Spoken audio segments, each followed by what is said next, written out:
नमस्कार दोस्तों, मैं डॉक्टर पूजा ठक्कर आपका अपने यूट्यूब चैनल पे बहुत बहुत स्वागत करती हूँ। तो दोस्तों, आज हम बात करेंगे एक ऐसे टॉपिक के बारे में जो कि हर कोई इससे सर्वाइव कर रहा होता है। जैसे कई लोगों को हाथों में सुन्नपन होता है, पैरों में सुन्नपन होता है, लगातार लंबे टाइम तक बने रहता है और हम कितना भी इलाज कर लें हमें सही से इलाज इसका मिल नहीं पाता है। तो आज हम बात करेंगे इसी टॉपिक के ऊपर और जानेंगे इसके कुछ होम्योपैथिक मेडिसिन के बारे में। तो दोस्तों, मेरा वीडियो शुरू से लेकर लास्ट तक ज़रूर देखिएगा और साथ साथ मेरे साथ बने रहिएगा। तो चलिए दोस्तों, शुरू करते हैं।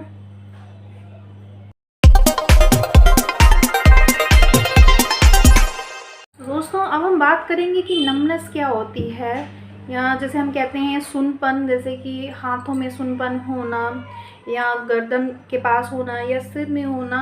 नमनेस पूरी बॉडी में कहीं भी हो सकता है, लेकिन अगर ये ज़्यादातर रहे और नॉर्मली रहे और या तो ये लंबे टाइम तक रहे। एक तो होता है नॉर्मली 1-2 दिन तक रहा फिर ठीक हो गया, लेकिन अगर ये बीमारी आपको लंबे टाइम तक बनी रहती है तो इसको नज़रअंदाज ना करें और इसका इलाज करें। तो अब हम जानेंगे कि भी ये प्रॉब्लम होती क्यों है। ये जैसे एक सिंगल नर्व होती है और जैसे हमारा हाथ है, हाथ के पास एक सिंगल नर्व होती है, वो दब जाती है तो उसके कारण से हाथों में हमारे सुन्नपन हो जाता है। या तो जैसे स्पाइनल कॉर्ड के पास होगी नर्व, वहाँ की दब गई तो हमें शर्टिका का पेन होता है, सुन्नपन वहाँ आ जाता है। और जैसे गर्दन के पास हुआ तो हमें स्पॉन्डिलाइटिस की प्रॉब्लम हो जाती है और सुन्नपन वहाँ पर भी हो जाता है। तो ये एक कारण है नर्व का दबना। कहीं पर भी हमारी बॉडी की में कहीं भी नर्व दब जाती है तो उससे ये नमनेस हो जाती है, ये सुन्नपन हो जाता है। और जैसे कि अगर ये सर्वाइकल का हो गया तो उसमें चक्कर आते हैं। ये कोई नॉर्मल बीमारी नहीं होती, लेकिन अगर ये लंबे टाइम तक हो जाए तो हमें इसका इलाज ज़रूर करना चाहिए। तो ये ज़्यादातर उन लोगों को होता है जैसे कि जो डायबिटीज़ जिनको ज़्यादा होती है, तो हमें चेकअप करवाते रहना चाहिए ताकि हमें साथ के साथ पता चल सके कि भी ये प्रॉब्लम कौन सी है या कहाँ की नर्व दबी हुई है। तो इसको नज़रअंदाज बिल्कुल नहीं करना चाहिए, क्योंकि अगर ये लंबे टाइम तक रहता है तो हमें इसके सिम्टम्स इतने पता नहीं लगते।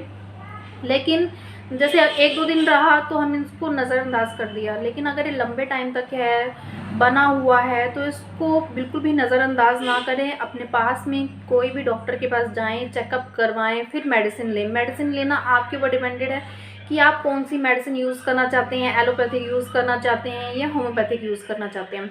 तो आज हम बात करेंगे होम्योपैथिक मेडिसिन के बारे में कि भी ऐसी कौन सी होम्योपैथिक मेडिसिन हैं जिन्हें आप लेकर ये नमनेस या सुन्नपन की प्रॉब्लम को दूर कर सकते हैं। जैसे झंझनाहट होती है, सुन्नपन होता है हाथों पैरों में, तो हम उसकी जो है मेडिसिन का यूज़ करके ये प्रॉब्लम को ठीक कर सकते हैं। तो चलिए दोस्तों, अब बात करते हैं हम मेडिसिन के बारे में। ऐसी कौन सी मेडिसिन है जिन्हें हम यूज़ कर सकते हैं। अब ये दोस्तों, ये हमारे पास जो मेडिसिन है वो हम अपने सिम्टम्स के अकॉर्डिंग लेंगे। मतलब जैसे कि आपको कोई भी दिक्कत है तो आपने उसके सिम्टम्स के अकॉर्डिंग ही लेना है। तो सबसे पहले हमारी मेडिसिन आती है एगारिकस मर्क्यूस 30 की पोटेंसी की मेडिसिन है। अब इसमें दोस्तों, अब इसके सिम्टम्स सुनिए। अगर आपको इसको आपके अगर ऐसे सिम्टम्स हैं तो आप ये मेडिसिन यूज़ कर सकते हैं। जैसे कि कई लोगों में दिक्कत होती है, बैठे हुए हैं, बैठे बैठे एकदम से झंझनाहट शुरू होने लगी, हाथ पैर ठंडे होने लग गए और हमने जैसे पॉइंट किया तो हमें पता नहीं लगा, दर्द नहीं हुई, एकदम से चुनचुनाहट सी महसूस होती है, चुभन सी महसूस होती है। अगर ये सिम्टम्स अगर हमें दिखते हैं तो आपको ये मेडिसिन लेनी है। 2 ड्रॉप्स दिन में 3 बार लें। और नेक्स्ट मेडिसिन की बात करते हैं कास्टिकम 30। अब इसके सिम्टम्स सुनिए। इसमें सिम्टम्स क्या होते हैं, जैसे कि सुन्नपन हो जाता है, जैसे कि हमारे हाथों में सुन्नपन हो गया, हम ऐसे कर रहे हैं, हमें पता नहीं चल रहा, हमें कोई फील नहीं हो रहा, बार बार कोशिश कर रहे हैं, कुछ नहीं हो रहा। तो अगर आपको ऐसा लगे तो आपने ये मेडिसिन यूज़ करनी है। 2 ड्रॉप्स दिन में 3 बार लें।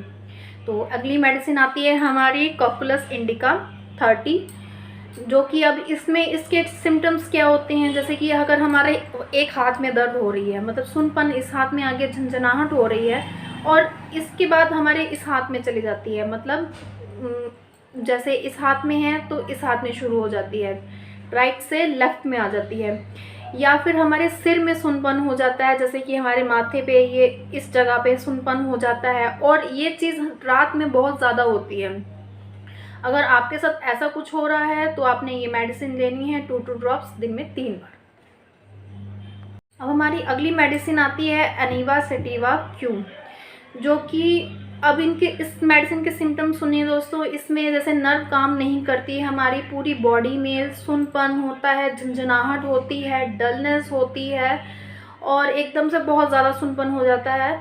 तो हमने इस मेडिसिन को कैसे लेना है दोस्तों, हमने आधा कप पानी लेना है चाय वाला, उसमें 10 से 15 बूंद इस मेडिसिन की डालनी है और धीरे धीरे सिप करके पिएंगे जैसे कि आप चाय पी रहे हैं। तो आपने इसको दिन में 3 बार ही लेना है। हमारी अगली मेडिसिन आती है कोनियम मैक 30। अब इसके सिम्टम्स सुनिए। इसमें पूरी बॉडी में हमारा सुनपन होता है और ऐसे लगता है जैसे जान ही नहीं है, और अलग अलग मतलब होता है, जैसे कभी हाथों में हो गया, कभी पैरों में हो गया, कभी सिर में हो गया, कभी यहाँ से लेकर यहाँ तक गर्दन में हो गया, और ऐसा लगे कि बस जान ही नहीं है बिल्कुल ही। तो उस मतलब अगर आपको ऐसे सिम्टम्स दिखते हैं तो आपने ये मेडिसिन यूज़ करनी है। 2 ड्रॉप्स दिन में 3 बार लें। तो दोस्तों ये थी कुछ सुनपन की मेडिसिन्स, जो कि सुनपन हो, झंझनाहट हो, नबनेस हो, तो ये उनकी मेडिसिन है। ये आपने मिनिमम नहीं तो 1 मंथ तक कॉन्टीन्यूसली लेना है। उसके बाद आपको आराम लगता है तो धीरे धीरे इसकी डोजेस को कम कर देना है। या वैसे तो 1 मंथ मैंने बोला है, आपने धीरे धीरे मतलब 1 मंथ तक तो आपको रिलीफ मिलना शुरू हो ही जाएगा। उसके बाद 1 मंथ के बाद आपने फिर 2 मंथ कम से कम तो आप लीजिए। और ये जितनी भी मेडिसिन है अपने सिम्टम्स के अकॉर्डिंग लीजिए। जैसे कि मैंने आपको अलग अलग मेडिसिन बताई हैं, उनके सिम्टम्स के अकॉर्डिंग अगर आप इन मेडिसिन को यूज़ करेंगे तो आपको उसका बेनिफिट भी मिलेगा, आपको उसका असर भी दिखाई देगा, आपको रिलीफ भी बहुत जल्दी मिलेगा। तो आशा करती हूँ कि आपको मेरा वीडियो अच्छा लगा हो, तो मेरे वीडियो को लाइक कीजिए, शेयर कीजिए, और अगर आप मेरे चैनल पे नए हैं तो मेरे चैनल को सब्सक्राइब करना ना भूलें। तो दोस्तों मिलते हैं ऐसे इन्फॉर्मेटिव वीडियोस के साथ। तो नमस्कार दोस्तों।